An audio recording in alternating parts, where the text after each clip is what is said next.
दुर्वासा ऋषि और कल्प वृक्ष की कथा। पुरानी कथाओं के अनुसार दुर्वासा ऋषि भगवान श्री राम के दर्शन के लिए अपने 60,000 शिष्यों सहित अयोध्या नगरी को जा रहे थे। तब रास्ते में जाते हुए दुर्वासा ऋषि ने सोचा कि मनुष्य का रूप कर यहाँ तो साक्षात विष्णु जी संसार में अवतरित हुए हैं।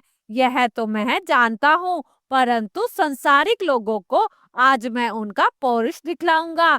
अपने मन में ऐसा विचार करते हुए वे अयोध्या आए और अयोध्या नगरी में प्रवेश कर सबको साथ लिए भगवान श्री राम के भवन के 8 चौकों को लांघकर पहले माता सीता के भवन में पहुंचे। तब शिष्यों सहित दुर्वासा ऋषि को सीता के द्वार पर उपस्थित देख पहरेदारों ने जल्दी से तोड़कर भगवान श्री राम को इसकी सूचना दी। यह सुनते ही भगवान श्री राम दुर्वासा ऋषि के पास आ पहुंचे और उन्हें प्रणाम कर सबको बड़े आदर सहित भवन के अंदर ले गए और बैठने के लिए आसन दिया। तब आसन पर बैठते ही दुर्वासा ऋषि ने मीठे वचनों में भगवान श्री राम से कहा कि आज 1000 वर्ष का मेरा उपवास व्रत पूरा हुआ। इस कारण मेरे शिष्यों सहित मुझे भोजन कराइए और इसके लिए आपको केवल 1 मुहूर्त का समय देता हूँ। साथ ही यह भी ध्यान रहे कि मेरा यह भोजन जल, धेनु और अग्नि की सहायता से प्रस्तुत ना किया जाए। केवल 1 मुहूर्त में ही मेरी इच्छा अनुसार वह भोजन जिसमें विविध प्रकार के पकवान प्रस्तुत हो मुझे प्राप्त हो। इसके अतिरिक्त यदि तुम अपने ग्रस्त धर्म के रक्षक हो तो शिव पूजन के लिए मुझे ऐसे पुष्प मंगवा दो जो आज तक किसी ने ना देखे हो। यदि तुमसे ना हो सके तो मुझे स्पष्ट बता दो कि मैं इसमें समर्थ नहीं हूँ, मैं यहाँ से चला जाऊंगा। दुर्वासा ऋषि की इस बात को सुनकर भगवान श्री राम ने मुस्कुराते हुए नम्रता से कहा, भगवान आपकी यह आज्ञा मुझे स्वीकार है। तब भगवान श्री राम की बात सुनकर दुर्वासा ऋषि ने प्रसन्न होकर कहा कि मैं सरयू नदी में स्नान कर कर वापस आता हूँ। शीघ्रता करना, हमारे लिए सब सामग्रियों को प्रस्तुत करने के लिए अपने भाइयों तथा सीता को शीघ्रता के लिए कह देना। भगवान श्री राम ने कहा, अच्छा आप जाइए, स्नान करके आ जाइए। दुर्वासा ऋषि स्नान करने के लिए चले गए। भगवान श्री राम चिंतित हो गए। लक्ष्मण, भरत, शत्रुघ्न और माता सीता सब के सब व्याकुल होकर भगवान श्री राम की ओर देखने लगे। महर्षि ने तो इस प्रकार की सब अद्भुत वस्तुएं मांगी हैं, इसके लिए देखो कि अब भगवान क्या करते हैं, क्योंकि बिना अग्नि के लिए किस प्रकार से भोजन प्रस्तुत करते हैं।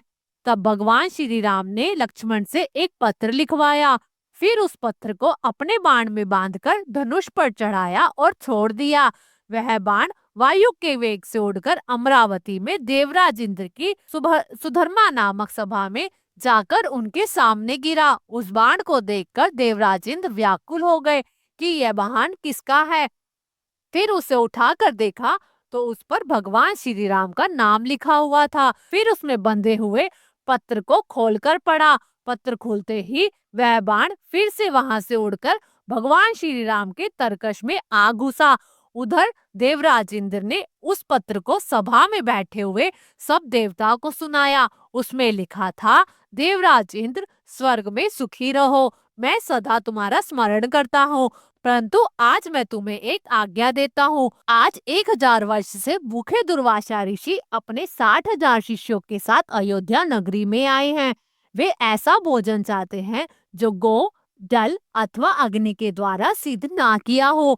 इसके साथ ही उन्होंने शिव पूजन के लिए ऐसे पुष्प मांगे हैं जिन्हों की आप तक मनुष्य ने ना देखा हो।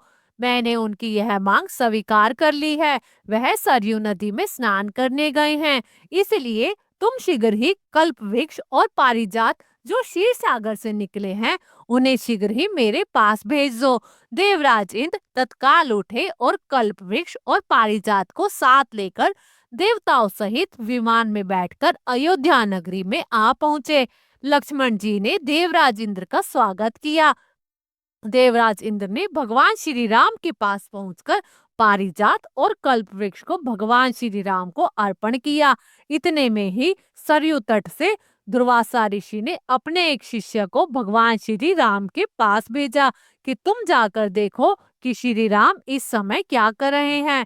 मैंने जो आज्ञा दी है उसके अनुसार कुछ अन्न अब तक बना है क्या नहीं, या अब तक वो वैसे ही चिंता मगन हैं या कुछ कर रहे हैं। यदि मेरी आज्ञा अनुसार भगवान प्रस्तुत कर रहे हैं तो अब तक कितनी सामग्री तैयार हुई है, यह सब तुम चुपके से देखकर वापस मेरे पास आ जाओ। तब जो आज्ञा, ऐसा कहकर वह शिष्य श्री राम के भवन में आया। देखा तो कल्प वृक्ष और पारिजात से युक्त देवताओं की मंडली में मर्यादा पुरुषोत्तम श्री राम विराजमान हैं। यह देखकर उस शिष्य ने शीघ्र ही दुर्वासा ऋषि के पास जाकर वह समाचार उनको कह सुनाया। अपने शिष्य की यह बात सुनकर दुर्वासा ऋषि को आश्चर्य हुआ। जल्दी से स्नान कर शिष्यों को साथ लेकर दुर्वासा ऋषि भगवान श्री राम के भवन में आ पहुंचे। दुर्वासा ऋषि को आते देखकर देवताओं सहित भगवान श्री राम ने उठकर उन्हें तथा उनके सब शिष्यों को बड़े आदर के साथ प्रणाम किया और उत्तम आसन पर बिठाकर माता सीता तथा लक्ष्मण आदि के साथ उनकी पूजा की।